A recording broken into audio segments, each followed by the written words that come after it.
In the haunting depths of tragedy, a series of chilling cases unfolded, each narrating a tale of unspeakable horror committed by mothers against their own children. The stories delve into the macabre details, revealing the shocking crimes that shattered communities and left scars on the fabric of trust.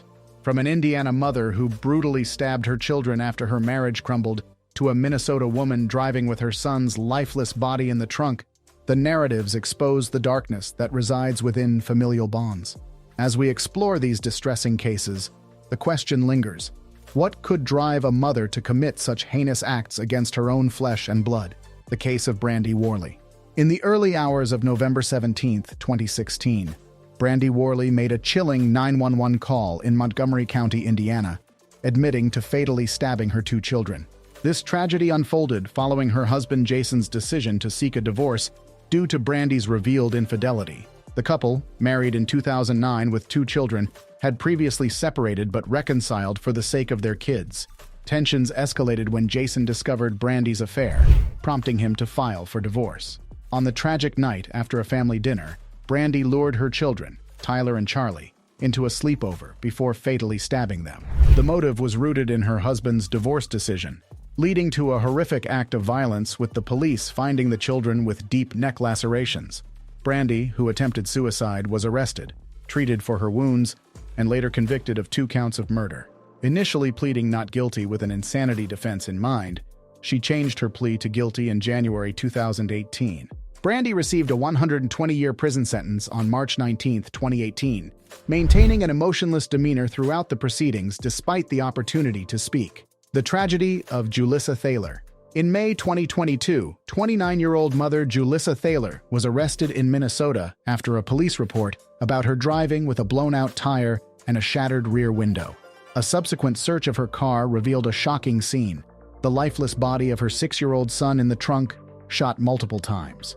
The case unfolded in the Minnesota District Court, with Hennepin County District Judge Jay Quam presiding. The arrest came after a caller reported Thaler's damaged vehicle during a traffic stop in Orono, west of Minneapolis. Upon inspection, police found blood in her car and flesh pieces on her person. Thaler claimed the blood was from a tampon, and the flesh pieces were from a deer. However, at her residence, police discovered the deceased body of her son, Eli Hart, alongside a shotgun. Despite a history of drug abuse and mental health issues, social workers recommended granting Thaler full custody just 10 days before Eli's tragic death. Thaler had previously lost custody in 2020 and 2021, but regained it despite these concerns. During the trial, Thaler's ex-boyfriend testified about an argument where she brandished a recently purchased shotgun.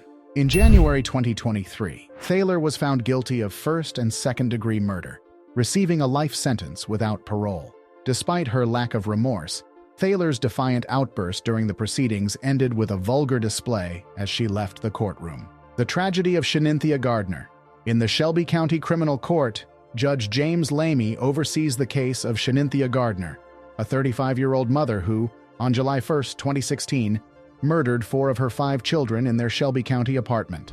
When the police arrived, they discovered the children with severe stab wounds, with the eldest child being the only survivor. Gardner, despite her defense team citing mental illness, was convicted on 20 counts, including first-degree murder, child abuse, child neglect, and child endangerment. The nation was shocked by the heinous act, as Gardner, seemingly a good mother, brutally stabbed and killed her 4 younger children, aged 4, 3, 2, and 6 months. The eldest child managed to escape and alerted neighbors. Gardner confessed to the killings before her arrest. At the non-jury bench trial, her defense argued paranoid schizophrenia, citing past mental health issues. The prosecution maintained she was aware of her actions, seeking justice for the victims. Judge Lamy rejected the insanity claim, finding Gardner guilty and sentencing her to life in prison with the possibility of parole after 51 years. Gardner displayed no emotion during sentencing, seemingly aware of the gravity of her crime and its consequences. The mystery of baby boy Horry. In 2008, Jennifer Saar abandoned her newborn, later known as baby boy Horry, by a South Carolina highway. The case remained unsolved until 2020, when Saar was arrested. The Horry County Circuit Court, led by Judge Paul Birch, addressed the matter on December 4, 2008. Saar, then a sophomore at Coastal Carolina University, claimed she was unaware of her pregnancy until experiencing labor pains in December. She asserted the university doctor failed to inform her earlier. After giving birth in her room and finding the baby unresponsive, Saar placed him in a bag and left him on the side of Highway 544. The infant, discovered by utility workers, had died of hypothermia. The case turned cold until scientific evidence linked Saar to baby boy Hori. Arrested in March 2020, she initially faced charges of homicide by child abuse. In September 2022, Saar pleaded guilty to voluntary manslaughter as part of a plea deal. On June 15, 2023, she received a 10-year prison sentence with 4 years suspended, factoring in time spent under house arrest. Emotional during the sentencing, Saar apologized, acknowledging the lasting impact of her actions on her life. Ronald Woodham III, the father of baby boy Hori, submitted a letter to the court, requesting privacy for his grieving family and expressing gratitude for justice being served. The nightmare of Joanne Cunningham. In breaking news, Joanne Cunningham has confessed to the murder of her son A.J. Freund, a horrifying crime that shocked the nation. Only 10 weeks ago, Cunningham, once deemed the most loathed mother in America, claimed she would never harm her children in an exclusive interview. The McHenry County Courthouse, presided over by Judge Robert Wilbrandt, witnessed Cunningham receiving a 35-year sentence for the killing of her 5-year-old son on April 18, 2019. Cunningham, 7 months pregnant at the time, reported A.J. missing, claiming he had disappeared after being put to bed on April 17, 2019. However, suspicions arose as the search dogs traced A.J.'s scent solely to the family home. Cunningham ceased cooperation with investigators, leading them to consider her a suspect. Forensic analysis of Cunningham's phone later revealed a disturbing video of A.J. naked and severely beaten. Andrew Freund, A.J.'s father, offered a chilling explanation, admitting to hitting A.J. for lying about soiled underwear. The child endured further abuse, including a prolonged cold shower, ultimately succumbing to fatal injuries. Cunningham pleaded guilty to first-degree murder, tearfully expressing remorse during sentencing in December, while Freund initially pleaded not guilty before changing his plea in July 2020. The 63-year-old father's admission led to the discovery of A.J.'s body, buried in a shallow grave, marking a tragic end to a horrifying case.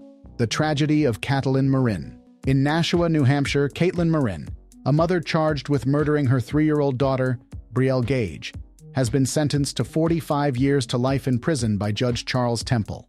Marin's conviction for second-degree murder followed her admission to assaulting Brielle multiple times, resulting in the child's death from blunt force trauma on November 25, 2014.